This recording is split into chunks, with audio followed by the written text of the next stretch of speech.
Hey everyone, it is Zach Snow, and I'm going to talk to you guys today about my renewable future.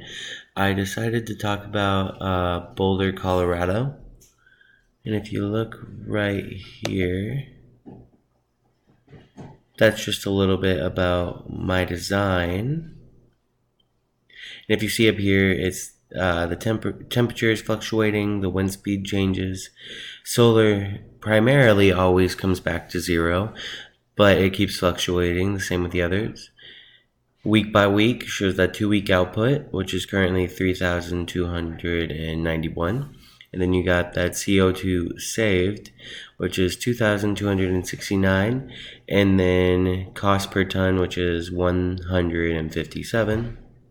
Now, for my design, I tried to keep my cost as low as I possibly could. So let's see here.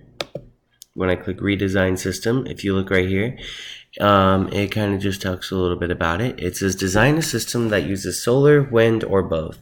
A solution that meets the city's renewable energy goals at the lowest cost will make Boulder residents happy and will mean bigger contracts for you.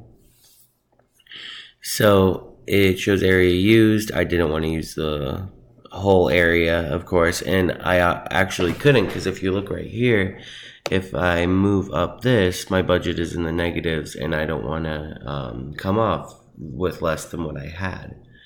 But if I go back down to 8, which is right here, then it's in that budget. Now 484,704 is what my budget is. And then diameter you can fluctuate. I'm just trying to stick with that 17% area used.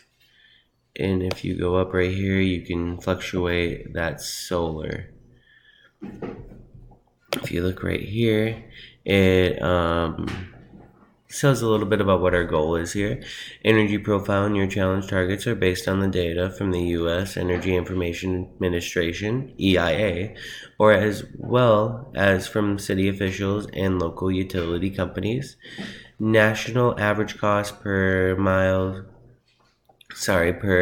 MWH are based on U.S. EIA cost estimates for each type of system.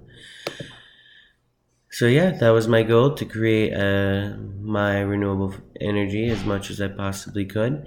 I loved how much I actually got to really learn from this assignment, and I hope you guys have a great rest of your day. Bye now.